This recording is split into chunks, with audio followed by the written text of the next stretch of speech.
بسم الله الرحمن الرحيم. الحمد لله وكفى وسلام على عباده الذين اصطفى أما بعد. اللهم صل على سيدنا مولانا محمد وعلى آل سيدنا مولانا محمد وبارك وسلم.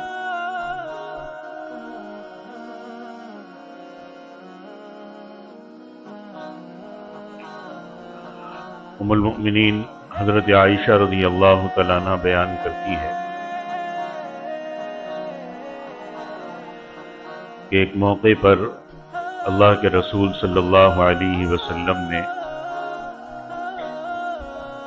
انہیں مخاطب کر کے ارشاد فرمایا کہ اے عائشہ، معمولی گناہوں سے بھی بچو، اس لیے کہ اللہ کی بارگاہ میں ان کے بارے میں بھی پوچھا جائے گا۔ اس حدیث میں اللہ کے رسول صلی اللہ علیہ وسلم نے ایک بہت اہم بات کی طرف توجہ دلائی ہے، اور یہ بات آپ صلی اللہ علیہ وسلم نے اپنی چہیتی زوجہ حضرت عائشہ رضی اللہ تعالیٰ عنہ سے فرمائی، لیکن یہ بات ایسی ہے کہ ہر مسلمان مرد اور عورت کو اسے اپنی زندگی کا حصہ بنا لینا چاہیے۔ گناہوں کی دو قسمیں بتائی جاتی ہیں، ایک تو گناہ کبیرہ یعنی بڑے گناہ، ایک ہے گناہ صغیرہ یعنی چھوٹے گناہ۔ احادیث میں کبیرہ گناہوں کا تذکرہ کیا گیا ہے، علماء نے انہیں کتابوں میں جمع کرنے کی کوشش کی ہے۔ خلاصہ یہ ہے کہ ہر وہ گناہ جس پر جہنم کی وعید کی گئی ہے، یا اللہ کی لعنت کی گئی ہے، یا اللہ کے غیظ و غضب کا تذکرہ کیا گیا ہے، وہ گناہ کبیرہ ہے، جیسے شرک ہے، کسی کا جان بوجھ کر قتل ہے، والدین کی نافرمانی ہے، سود کا لین دین ہے، جھوٹی گواہی وغیرہ۔ اسی طریقے سے گناہوں کی دوسری قسم ہے چھوٹے گناہ۔ ہم ایسا سوچتے ہیں کہ صرف ایک گناہ، وہ بھی بہت چھوٹا سا، کر لیتے ہیں، توبہ کر لیں گے، اللہ غفور الرحیم ہے، وہ ضرور معاف کر دے گا۔ یہ تو بالکل ایسا ہی ہوا جیسے کوئی کافر ہو، اس سے کہے کہ بھائی اللہ کو مان لو، وہ کہے گا نہیں مانتا، اللہ غفور الرحیم ہے۔ ایسی باتوں کے ذریعے سے شیطان بہکانے کی اور ورغلانے کی کوشش کرتا ہے، اور یہاں تک کہ انسان دیکھو عام طور پر چھوٹے گناہ، اس کے گناہ ہونے کا احساس ایسا ختم ہو گیا ہے کہ دھڑلے سے جرأت کے ساتھ ہم وہ گناہ کر رہے ہوتے ہیں۔ حضرت عبداللہ ابن مسعود سے ایک روایت ہے کہ اللہ کے رسول صلی اللہ علیہ وسلم نے ارشاد فرمایا کہ شیطان اس بات سے تو مایوس ہو گیا ہے کہ سرزمین عرب میں دوبارہ بت پرستی لوٹ کر آئے گی، لیکن وہ تمہارے بارے میں یہ دیکھ کر خوش ہوگا کہ تم چھوٹے چھوٹے گناہ کرنے لگے ہو، لیکن یہ ایسے گناہ ہیں جو قیامت میں روز ہلاکت میں ڈالنے والے ہوں گے۔ ہم سمجھتے بہت چھوٹے، لیکن ابھی جیسے شروع میں حدیث میں بتایا کہ اس کے بارے میں بھی پوچھا جائے گا۔ حضرت عبداللہ ابن مسعود رضی اللہ تعالیٰ عنہ اپنے شاگردوں سے فرمایا کرتے تھے کہ معمولی گناہ سے بھی بچنے کی کوشش کیا کرو، اس لیے کہ آہستہ آہستہ اتنے گناہ جمع ہو جاتے ہیں کہ ان کی وجہ سے آدمی ہلاک ہو جاتا ہے۔ معمولی گناہ بھی انسان کے لیے ہلاکت کا سبب ہو سکتا ہے، اور اس کو اللہ کے رسول نے ایک مثال کے ذریعے بہت اچھی طرح سمجھایا ہے۔ آپ صلی اللہ علیہ وسلم نے فرمایا کہ اس کی مثال ایسی ہے جیسے کچھ لوگوں نے صحرا میں جنگل میں سفر کیا، وہ ایک جگہ ٹھہرے، انہیں بھوک لگی، ان کے پاس کھانے کے لیے پہلے سے پکی ہوئی تیار چیزیں موجود نہیں تھیں۔ اب وہ سارے کے سارے جنگل میں بکھر گئے، ہر شخص ایک ایک لکڑی چن کر لایا، بہت ساری لکڑیاں جمع ہو گئی، ان لکڑیوں کے ذریعے انہوں نے آگ جلائی اور اس پر کھانا پکا لیا۔ جس طرح ایک ایک لکڑی سے بہت سارا ایندھن جمع ہو جاتا ہے اور خوب آگ دہکنے لگتی ہے، اسی طرح ایک ایک گناہ جمع ہو کر جہنم کے لیے بہت سارا ایندھن بن جائیں گے اور اس کی آگ خوب بھڑکے گی۔ اس لیے عقل مندی کا تقاضا یہ ہے کہ ہر گناہ سے بچنے کی کوشش کی جائے، چاہے وہ گناہ بڑے ہو یا چھوٹے ہو۔ اور صحابہ کرام گناہوں کے معاملے میں بہت حساس تھے، وہ انتہائی معمولی گناہوں سے بھی بچنے کی پوری کوشش کرتے تھے۔ جب آگے چل کر بعد کے لوگوں میں جب اس معاملے کی حساسیت میں کمی آنے لگی اور وہ چھوٹے گناہوں کو تھوڑا جرأت کے ساتھ کرنے لگے تو صحابہ نے ان کی پکڑ کی اور ان گناہوں کے برے انجام سے ڈرایا۔ حضرت انس بن مالک رضی اللہ تعالیٰ عنہ اپنے شاگردوں سے کہا کرتے تھے کہ تم ایسے کام کرتے ہو جو تمہاری نگاہوں میں بال سے زیادہ باریک ہوتے ہیں، یعنی ہم سمجھتے کوئی بڑا مسئلہ نہیں، کوئی گناہ نہیں کیا ہے، تمہاری نگاہوں میں بال سے زیادہ باریک ہوتے، حالانکہ ہم رسول اللہ کے زمانے میں انہیں ہلاکت میں ڈالنے والے اعمال سمجھتے تھے۔ ایمان کا تقاضا ہے کہ ایمان کے منافی تمام کاموں سے بچنے کی کوشش کی جائے، یہ نہ دیکھا جائے کہ چھوٹی ہے کہ بڑی ہے۔ ایمان کے منافی ہے، اللہ نے منع کیا، رسول اللہ نے منع کیا، رک جائے۔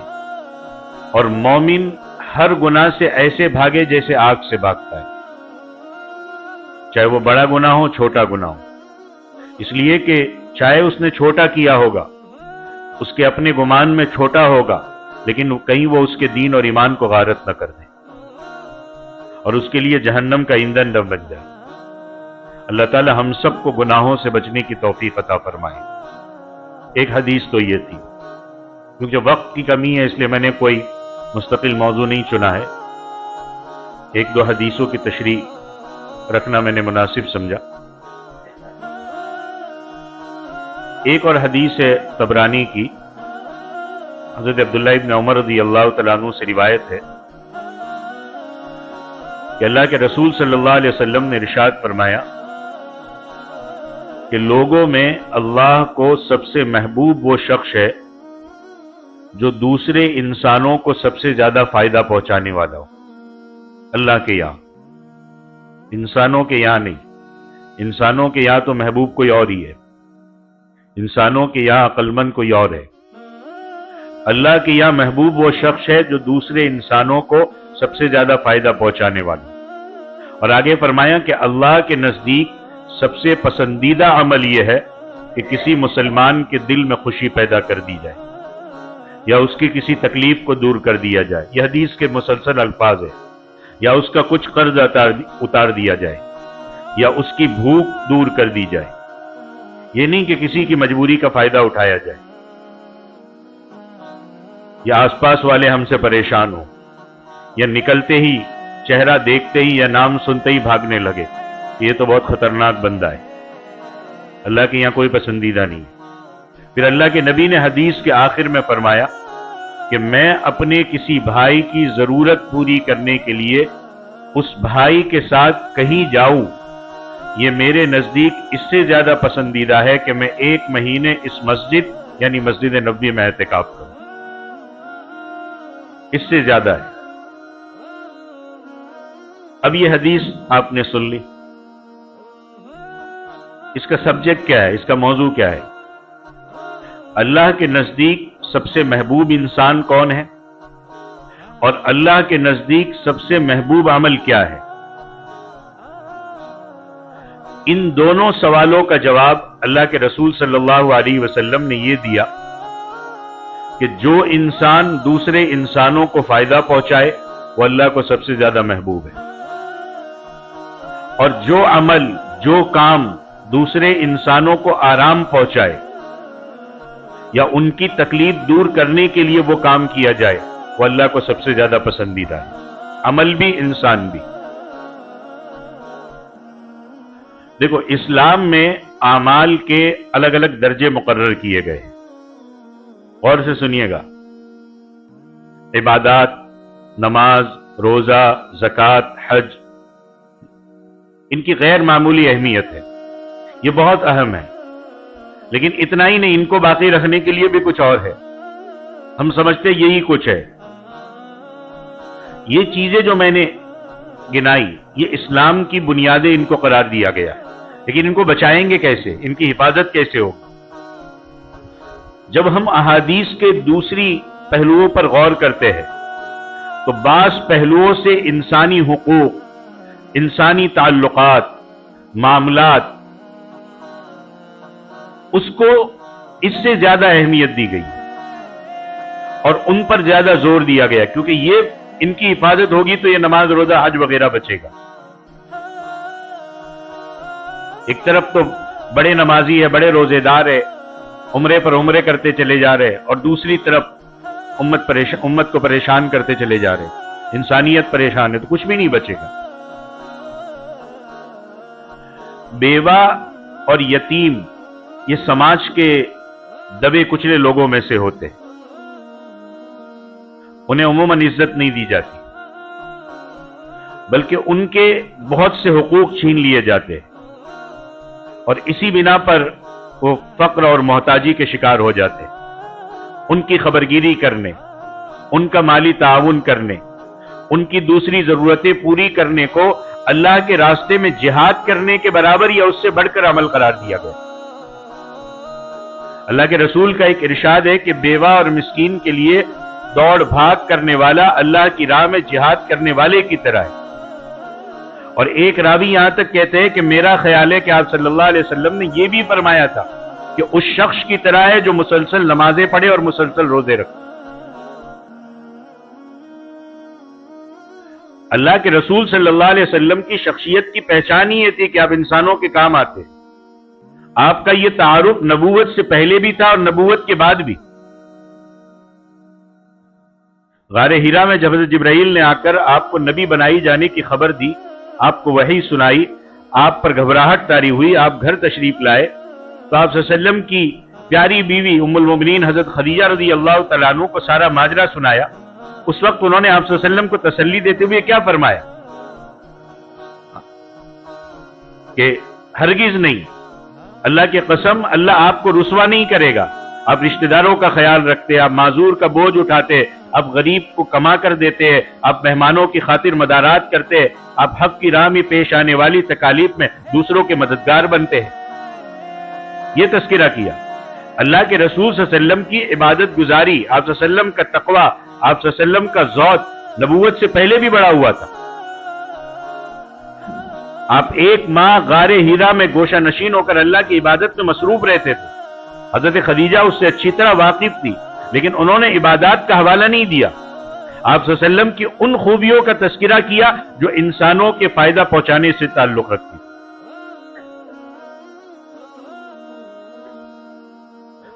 اب اسی حدیث کے آخری حصے میں جو میں نے کہا تھا، کیا فرمایا اللہ کے رسول نے؟ کیا فرمایا کہ میرے نزدیک کسی انسان کی مدد کے لیے تھوڑی دیر اس کے ساتھ کہیں جانا مسجد میں 1 مہینہ اعتکاف کرنے سے بہتر ہے۔ اس سے بھی دین کا مزاج بہت خوبی سے سمجھ میں آتا ہے۔ اس کا یہ مطلب نہیں کہ نماز اہمیت نہیں رکھتی، روزہ اہمیت نہیں رکھتا، وہ اپنی جگہ پر اہم ہے، اور یہ مطلب بھی نہیں کہ نماز، روزہ، حج کیا تو اب باقی جو پہلو ہے وہ بھی دین کا کوئی حصہ نہیں ہے۔ دونوں کی اپنی جگہ پر اہمیت ہے۔ تو اس حدیث سے یہ معلوم ہوتا ہے کہ اللہ کی محبوبیت انسانوں کی خدمت کر کے ہی حاصل کی جا سکتی ہے۔ اگر اللہ کا محبوب بننا ہے تو دوسرے انسانوں کے کام آئے. اچھا محبوب بندہ کون ہے؟ تو کہا دوسرے انسانوں کے کام آئے. محبوب عمل کون سا ہے؟ انسانوں کی تکلیفیں دور کرے، بھوکوں کو کھانا کھلائے، ننگوں کو کپڑا پہنائے، قرضداروں کا قرض اتارا جائے، بے سہارا کو سہارا دیا جائے. یہ رسول اللہ کی تعلیم ہے، یہ اسلام کی تعلیم ہے. اسی اسلام کے ماننے والوں نے لوگوں کی مجبوری کا فائدہ اٹھا دیا. یہ نہیں کہ لوگوں کی راحتوں میں کام آئے. تو خلاصہ یہ ہے کہ جنت کا راستہ انسانوں کو نفع پہنچانے سے ہو کر گزرتا ہے. ورنہ ہم نے ایک طرف نمازیں پڑھی، روزے رکھے، زکات دیے، حج بھی کیے، عمرے پر عمرے کیے اور کیا کیا کام نہیں کیے، لیکن دوسری طرف ہم نے اپنی ایک پہچان ایسی بنائی ہے کہ ہم کو دیکھ کر لوگ ڈرتے، یا ہم نے کوئی انسانیت کی خدمت کے کام میں ہم نے اپنے آپ کو نہیں بٹایا یا لوگوں کو تکلیفیں پہنچائی. تو جنت کا راستہ اتنا آسان نہیں ہے. وہ نمازوں کو بھی کھا جائیں گے، روزوں کو بھی کھا جائیں گے، حج کو بھی کھا جائیں گے. تو یہ دو حدیثیں آج پیش کرنی تھی. اللہ تعالیٰ اس پر عمل کی توفیق عطا فرمائے. آمین. وآخر دعوانا ان الحمد للہ رب العالمین.